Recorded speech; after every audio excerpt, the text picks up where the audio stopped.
कोण का अंदाजा लगाना और मापना, estimation and measurement of angles. Hello दोस्तों, आज हम सीखेंगे कि कोण जांचक का इस्तेमाल कैसे करते हैं और डी प्रोट्रैक्टर की मदद से कोण कैसे मापते हैं। गोलू और भोलू आज अपनी चित्रों वाली पुस्तक में अलग अलग चित्रों में बनने वाले कोण पहचान रहे हैं। आइए देखें कि पहला चित्र कौन सा है। गोलू, क्या तुम बता सकते हो कि इस झूले में कैसा कोण बन रहा है? मुझे लगता है कि यह समकोण से बड़ा कोण है। लेकिन मुझे तो यह समकोण से छोटा कोण लग रहा है। चलो मामा जी से पूछते हैं कि इसका सही उत्तर क्या होगा। सही उत्तर का पता लगाने के लिए दोनों मामा के पास गए और उनसे इस झूले के चित्र में बन रहे कोण के बारे में पूछा। तभी मामा ने उन्हें एक अनोखी चीज दिखाई। बच्चों, क्या तुम जानते हो यह क्या है? इसे कोण जांचक कहते हैं। इसकी सहायता से हम यह पता लगा सकते हैं कि कोई कोण समकोण है, समकोण से बड़ा है या समकोण से छोटा है। देखो बच्चों, तुम्हें यह तो पता ही है कि समकोण एल अक्षर जैसा दिखता है। अगर मैं इस कोण जांचक के दोनों हिस्सों से एल का आकार बना दूं, तो अब हम यह पता लगा सकते हैं कि कोई कोण समकोण है या नहीं। यह देखो, इस कोण जांचक से हम यह पता लगा सकते हैं कि इस किताब का यह कोण समकोण है। अरे वाह मामा जी, तो क्या हम इस कोण जांचक की सहायता से इस चित्र में बने झूले के कोण को पहचान सकते हैं? हाँ, क्यों नहीं। इस चित्र में कोण को पहचानने के लिए हम कोण जांचक को इस कोण पर रखेंगे। देखो, कोण जांचक पहले समकोण के माप के जितना खुला था। फिर इस कोण को मापने के लिए हमें कोण जांचक की दोनों भुजाओं के बीच के घुमाव को थोड़ा कम करना पड़ा। इसका मतलब कि यह कोण समकोण से छोटा कोण है। लेकिन मामा जी, क्या ऐसी कोई चीज नहीं जिसकी सहायता से हमें किसी कोण का सही माप पता चल जाए? हाँ, है ना। उसे डी या प्रोट्रैक्टर कहते हैं। तुम चाहो तो खुद भी एक डी बना सकते हो। वो कैसे मामा जी? उसके लिए हमें एक ऐसा कागज चाहिए जिसके आर पार देखना आसान हो। अब उस कागज पर एक अर्धवृत्त हाफ सर्कल बना लो और उस अर्धवृत्त के 2 बराबर भाग कर दो। आप देख सकते हो कि यहाँ 90 डिग्री और 0 डिग्री के कोण बन रहे हैं। अब अर्धवृत्त के दोनों भागों को 3-3 बराबर हिस्सों में बांट दें, तो अर्धवृत्त के कुल 6 भाग हो जाएंगे।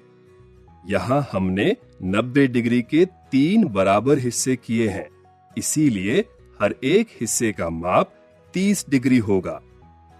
और अगर हम 0 से देखें तो यह पहला कोण होगा 30 डिग्री, दूसरा 60 डिग्री। ऐसे ही हर कोण में 30 डिग्री जोड़ते जाएं तो आखिरी कोण होगा 180 डिग्री। लो, हमारा डी तैयार हो गया। अब अगर हमें किसी कोण को मापना है तो हम इस डी के केंद्र बिंदु सेंट्रल पॉइंट को कोण के चरम बिंदु वर्टेक्स पर रखेंगे। और याद रहे, कोण की एक रेखा डी की इस आधार रेखा पर बराबरी से होनी चाहिए। अब जो कोण की यह दूसरी रेखा है, यह हमें बताती है कि कोण का सही माप क्या है। अरे वाह मामा जी, तो क्या अब मैं इस डी प्रोट्रैक्टर की मदद से झूले के कोण का सही माप निकाल सकता हूँ? हाँ, जरूर भोलू। झूले के कोण का सही माप निकालने के लिए हम डी को कोण के ऊपर ऐसे रखेंगे। देखो, इस कोण का माप 90 डिग्री से थोड़ा कम आया है। देखा बच्चों, इस डी की मदद से हम कितनी आसानी से किसी भी कोण को माप सकते हैं। तुम्हारे ज्यामिति बॉक्स में तुम्हें कुछ ऐसा डी मिलेगा। इसमें दाएं से बाएं और बाएं से दाएं दोनों ओर ही 0 से 180 तक नंबर होते हैं। इसीलिए हम इसमें दोनों तरफ से कोण को माप सकते हैं। इस वीडियो में हमने सीखा कि कोण जांचक से किसी भी कोण का सही अनुमान कैसे लगाते हैं और डी प्रोट्रैक्टर की सहायता से किसी कोण का माप कैसे निकालते हैं? क्या आप इस कोण को देखकर अंदाजा लगा सकते हैं कि इसका माप कितना होगा? अपने मित्रों से इसकी चर्चा कीजिए। इसका सही उत्तर हम आपको अगली वीडियो में बताएंगे। अगली वीडियो में हम कोण मापने के कुछ दिलचस्प उदाहरण देखेंगे। धन्यवाद।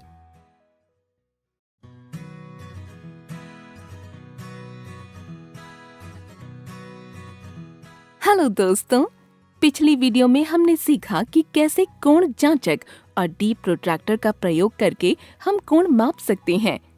इस वीडियो में हम कोण पहचानने और डी की सहायता से कोण को मापने के कुछ दिलचस्प उदाहरण देखेंगे। आज गोलू और भोलू एक मजेदार खेल खेल रहे हैं। वे कुछ चित्रों को देखकर अंदाजा लगा रहे हैं कि उनमें बन रहा कोण कितने डिग्री का होगा। आइए देखें कि कौन सही से कोण पहचान पाता है। चलो भोलू, इस कोण को देखकर बताओ कि यह लगभग कितने डिग्री का होगा। देखने में तो यह समकोण लग रहा है, यानी कि इसका माप 90 डिग्री होगा। चलो डी की मदद से इसका सही माप निकालते हैं। अरे हाँ, यह तो 90 डिग्री का कोण है। अरे वाह, तुम्हारा अंदाजा तो बिल्कुल सही था। चलो अब अगले चित्र के कोण का माप मैं बताता हूँ। यह कोण तो 90 डिग्री से बड़ा लग रहा है, लेकिन यह कोण 180 डिग्री से छोटा होगा। चलो इस कोण को माप कर देखते हैं। इसका माप 120 डिग्री से थोड़ा ज्यादा आया। तुम्हारा अंदाजा एकदम सही निकला गोलू। यह कोण 90 डिग्री से बड़ा और 180 डिग्री से छोटा है।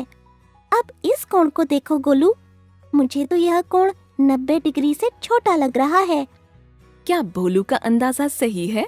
आप चाहें तो वीडियो को यहाँ रोककर सोच सकते हैं। हाँ, देखो इसका माप लगभग 60 डिग्री आया। यह खेल तो बहुत मजेदार है। अब घड़ी में बन रहे इस कोण को देखो। अरे, यह कोण 90 डिग्री से तो बहुत छोटा लग रहा है।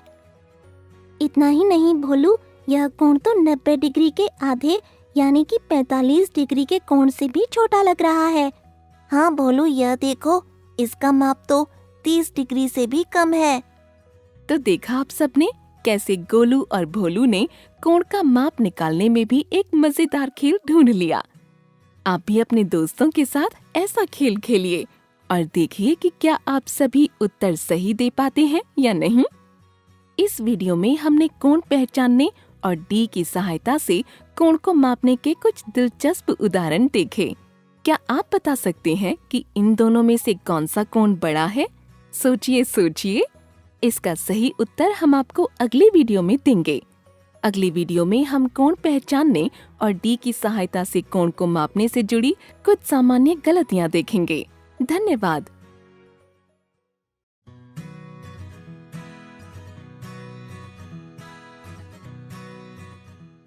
हेलो दोस्तों, पिछली वीडियो में हमने भोलू और गोलू के साथ कोण पहचानने और डी की सहायता से कोण को मापने के कुछ दिलचस्प उदाहरण देखे। इस वीडियो में हम इनसे जुड़ी कुछ सामान्य गलतियों के बारे में जानेंगे।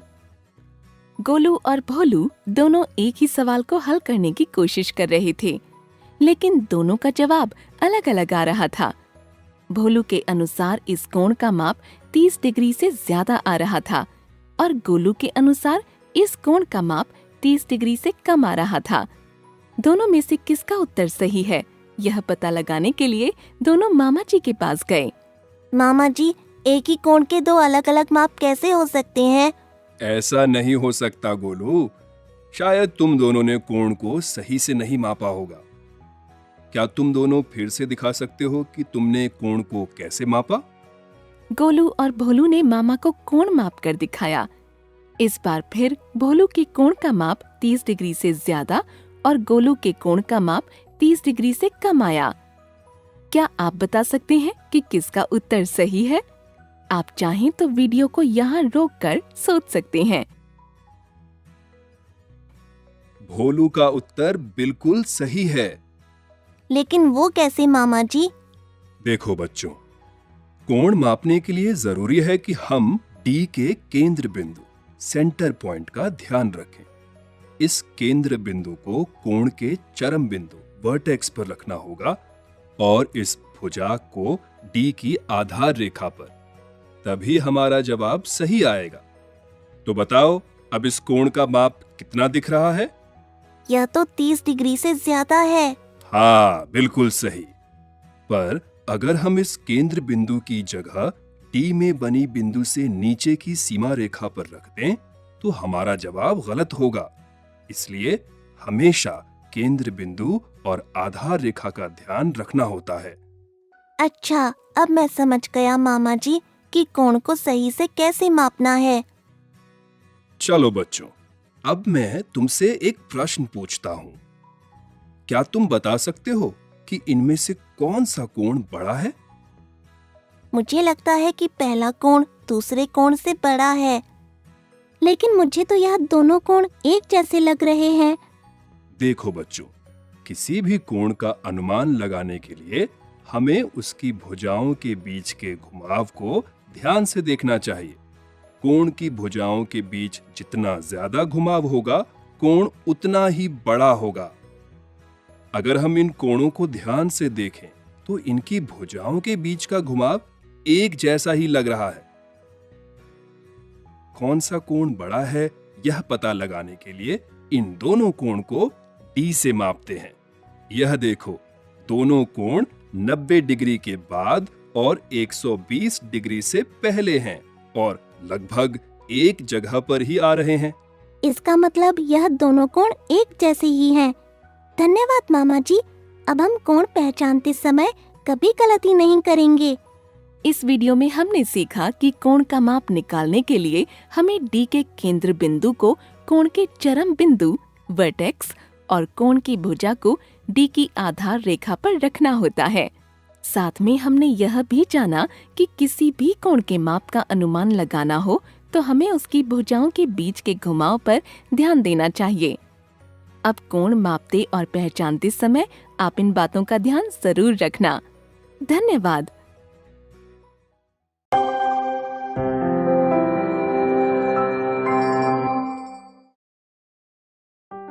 विभिन्न वस्तुओं को मापना और तुलना।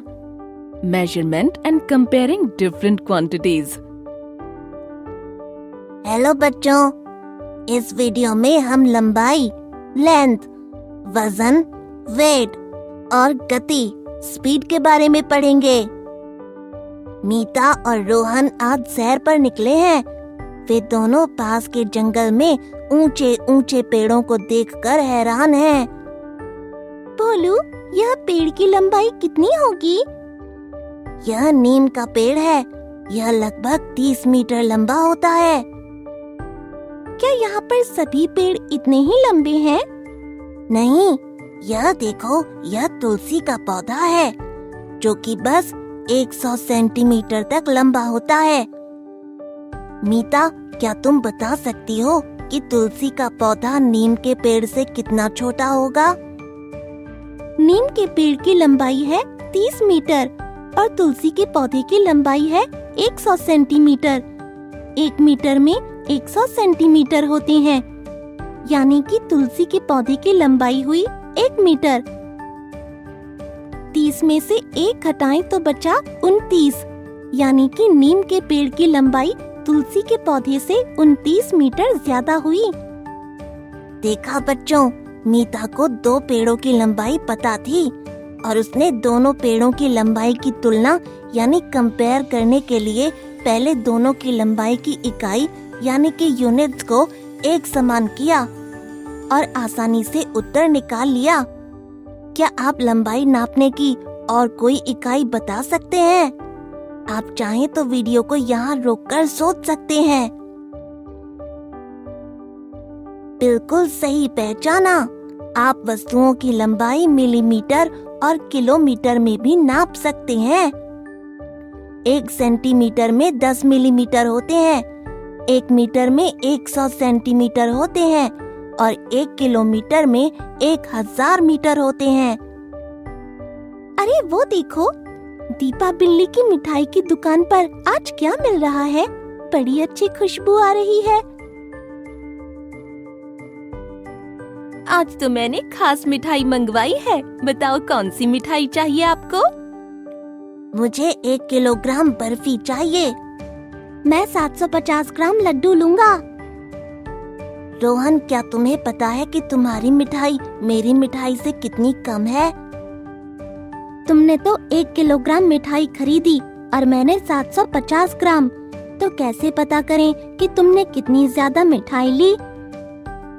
1 किलोग्राम में 1000 ग्राम होते हैं, यानी मैंने 1000 ग्राम मिठाई ली। तो 1000 ग्राम में से 750 ग्राम घटा दिए तो कितने बचे? 250 ग्राम। इसका मतलब मैंने तुम्हारी मिठाई से 250 ग्राम कम मिठाई खरीदी। बिल्कुल सही रोहन। दीपा, तुम इतनी स्वादिष्ट मिठाइयाँ कहाँ से मंगवाती हो? मैं तो यह रामपुर गांव से मंगवाती हूँ। यहाँ से कुछ 50 किलोमीटर दूर है। एक ट्रक में सारी मिठाइयाँ बस 5 घंटे में यहाँ आ जाती हैं। क्या तुम बता सकते हो कि ट्रक की गति यानी कि स्पीड कितनी रही होगी? यह गति क्या होती है? कोई भी वस्तु कितना तेज या धीरे चलती है, इसका पता हम उसकी गति से निकालते हैं। क्या आप जानते हैं, यदि हमें पता हो कि 2 जगहों के बीच की दूरी कितनी है और वह दूरी तय करने में एक वस्तु को कितना समय लगता है, तो हम उस वस्तु की गति निकाल सकते हैं। किसी भी वस्तु की गति निकालने के लिए हम दी गई दूरी यानी कि डिस्टेंस को समय यानी कि टाइम से भाग करते हैं। यहाँ हमें ट्रक की गति निकालनी है। इसके लिए हमें यह पता होना चाहिए कि दीपा की दुकान और रामपुर कितने दूर थे और उस दूरी को पार करने के लिए उस ट्रक को कितना समय लगा। तो ट्रक की गति कितनी हुई? आप चाहे तो वीडियो को यहाँ रोककर सोच सकते हैं। रामपुर से दीपा की दुकान की दूरी है 50 किलोमीटर और रामपुर से दुकान तक पहुँचने में ट्रक को 5 घंटे का समय लगा है। तो ट्रक की गति हुई 50 भाग 5 बराबर 10 किलोमीटर प्रति घंटा। तो है ना गति निकालना कितना आसान। सारांश। तो बच्चों, आज हमने लंबाई और वजन मापने के तरीके और समय और दूरी की सहायता से गति का पता लगाने के बारे में सीखा।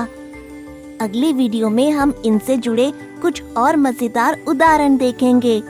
धन्यवाद। विभिन्न वस्तुओं को मापना और तुलना। Measurement and comparing different quantities. Hello बच्चों, पिछली वीडियो में आपने लंबाई, लेंथ, वजन, वेट और गति, स्पीड के बारे में सीखा था। आइए आज हम इनसे जुड़े कुछ और मजेदार उदाहरण देखें। रोहन, वह देखो, मैदान की सीमा के साथ साथ झंडे लगाए गए हैं। यह झंडा 15 मीटर 22 सेंटीमीटर लंबा है। मेरे पास जो झंडा है उसकी लंबाई तुम्हारे झंडे से 5 मीटर 12 सेंटीमीटर छोटी है। क्या तुम बता सकती हो कि मेरे झंडे की लंबाई कितनी है? ध्यान रखना मीता, हम केवल एक जैसी इकाई यानी कि मेजरिंग यूनिट्स को ही आपस में जोड़ यानी कि ऐड, घटा यानी कि सब्ट्रैक्ट, गुणा यानी कि मल्टीप्लाई या भाग यानी कि डिवाइड कर सकते हैं। हाँ, 15 मीटर घटा 5 मीटर बराबर हुआ 10 मीटर और 22 सेंटीमीटर घटा 12 सेंटीमीटर बराबर हुआ 10 सेंटीमीटर। यानी रोहन के झंडे की लंबाई हुई 10 मीटर 10 सेंटीमीटर। अरे वाह मीता, एकदम सही उत्तर। अरे देखो, दीपा बिल्ली की दुकान पर नई मिठाई आई है। दीपा, ये कुल कितनी मिठाई होगी? यह पूरे 300 किलोग्राम मिठाई है। पर तुम्हारे एक डिब्बे में तो सिर्फ 2 किलो मिठाई आती है। तो फिर तुमने मिठाई के कुल कितने डिब्बे मंगवाए? डब्बों का कुल वजन है 300 किलोग्राम। एक डिब्बे का वजन है 2 किलोग्राम। हम कुल वजन यानी कि 300 किलो से एक डिब्बे का वजन यानी कि 2 किलो को भाग करेंगे तो हमें यह पता चल जाएगा कि यह सारी मिठाई कुल कितने डिब्बों में आ गई है। कुल डिब्बे बराबर 300 किलोग्राम भाग 2 किलोग्राम बराबर 150। यानी कि मैंने कुल 150 डिब्बे मंगवाए हैं। अरे वाह, यह तो कितना आसान था। बोलो बंदर, मान लो मीता 5 मिठाई के डिब्बे पैदल लेकर अपनी नानी के घर जा रही है। मीता की गति 3 किलोमीटर प्रति घंटा है। उसे अपनी नानी के घर पहुंचने में 12 घंटे लगे। तो क्या तुम बता सकते हो कि मीता के घर से उसकी नानी का घर कितनी दूरी पर है? यहाँ मीता की गति है 3 किलोमीटर प्रति घंटा और उसको अपने नानी के घर तक पहुँचने में 12 घंटे लगे हैं। यानी कि मीता 1 घंटे में 3 किलोमीटर चलती है, तो 2 घंटे में वह 6 किलोमीटर तक चलेगी। 3 घंटे में वह 9 किलोमीटर चलेगी। ऐसे ही 12 घंटे में वह 36 किलोमीटर चलेगी। तो मीता की नानी का घर उसके घर से 36 किलोमीटर दूरी पर है। था ना आसान? सारांश, आज हमने लंबाई, वजन और गति से जुड़े कुछ उदाहरण देखे। उम्मीद है कि आपने सभी प्रश्नों के सही उत्तर निकाले होंगे। ऐसे ही अभ्यास करते रहिएगा। धन्यवाद।